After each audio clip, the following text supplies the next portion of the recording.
Here is a clip from the Young Turks last night. Cenk's announcement. First, he announces that he's no longer with MSNBC, and then he explains why. After I was told that, hey, listen, you mainly it's the ratings, right? One of the producers on one of the shows pulled me aside as a friend and gave me a little talking to, which was interesting. He said, look, Cenk, there are two audiences, right? He said, there's the audience that you're trying to appeal to, that's the viewers, and there's the audience that is management, okay? And management is kind of like the club. And they want to make sure that you're cool and that, you know, basically you can play ball to be in the club. And I thought, hey, listen, the guy's trying to look out for me. I appreciate it. Is that really true? Who knows, right? Hey, it's something to note, no question about it, right? But we'll see how it develops. Okay.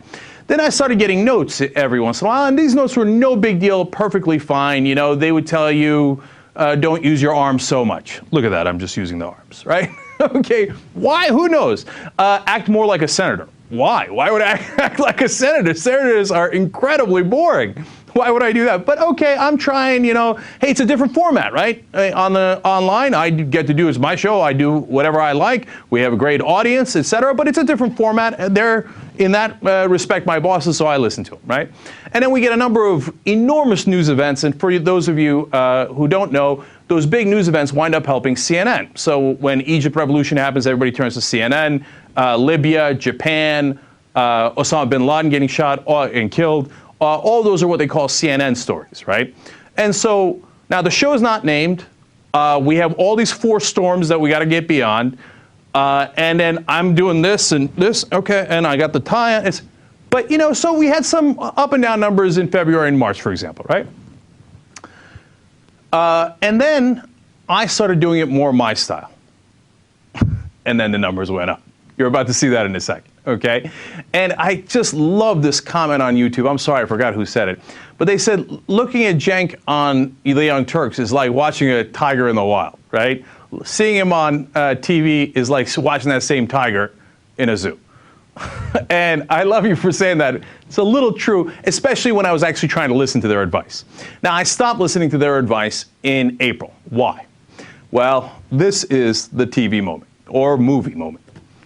I got pulled in, and they told me, hey, listen, we were just, or it was actually one specific person, the head of MSNBC. He said, I was just in Washington, and people in Washington tell me that they're concerned about your tone. I was like, whoa, what? You know, despite all the things that I've said about the mainstream media, I still view that as kind of like theoretical. Like a real person, are they really going to say that? I was like, and I'm naively thinking, what does he mean? Did he talk to his friend Bob in Washington? Why would you say people in Washington if you meant, oh yeah, I was talking to my buddy down at the shop about you. It just happened to be that he was a person in Washington. You wouldn't frame it that way, right? But I'm still thinking that. And then he gives me the second part of the speech. Hey, listen, Cenk, outsiders are cool. And they wear, I think he might have said something like, they wear leather jackets, they ride bikes. I think I'm an outsider, I don't ride a bike. But I have a terrible leather jacket. Anyway, he said, I'd love to be an outsider, outsiders are cool. But we're not, we're insiders. We are the establishment. And I just kind of sat back. I was like, wow, this is it. This is the speech. Now, Cenk goes on to talk about they essentially offered him a, I guess, to go back to sort of that roving spot, and you know, I gotta say, I mean, he got offered apparently a lot of money. I have no doubt about it, to take that job, and you know, I have mixed feelings about this. What he says about them coming to him and saying that type of stuff does not necessarily surprise me.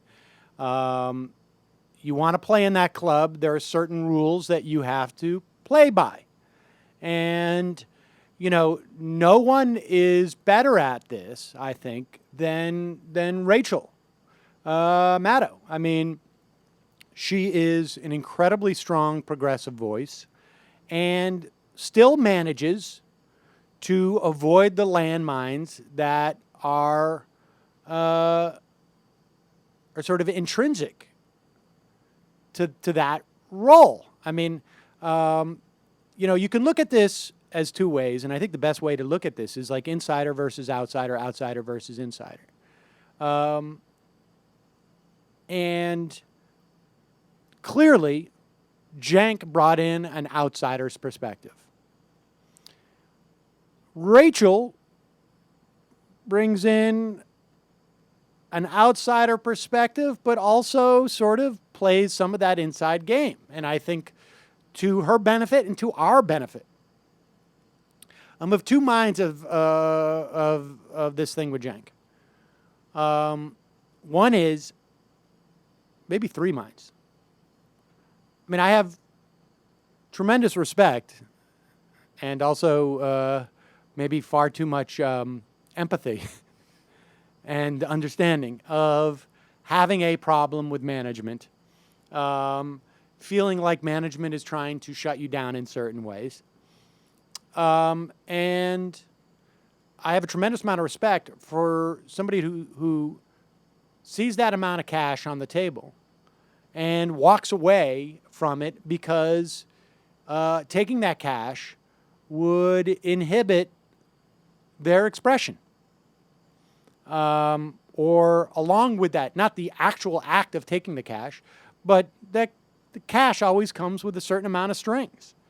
And so in that sense, I have tremendous respect for it. On the other hand, you know, as a viewer, you know, Cenk was a guy who brought in a lot of outside voices. And it's unfortunate we're not going to hear those voices on, you know, when he is on. Now, so, you know, it cuts both ways for me. But, you know, I have a tremendous amount of respect for him doing that. And you know, he's a younger guy than I am. Not that much younger. But in my experience, I would say never, ever, ever do that. Always take the cash. Do as I say, not as I do, is what I would say. You know, so it really is impressive. I think Cenk must know that, you know, and particularly to go on and talk about it this way, that, you know, he's probably foreclosed any opportunities in the future on MSNBC. But the flip side of that is he also sits atop the #1 online news show online. I mean, I don't know who rivals him in terms of views on YouTube and in terms of exposure. And, you know, he brings, you know, I really am of mixed mind about it, because I've always felt that one of the things about you know, like Netroots Nation, for example, that there should be no attempt to pursue the establishment and get validity in the eyes of the establishment. Because the strength of something like Netroots Nations comes from the fact that there's a perception of their own validity. We don't need to be validated by the establishment to actually be real and be a force. And I suspect that over the years to come that Cenk is going to prove that.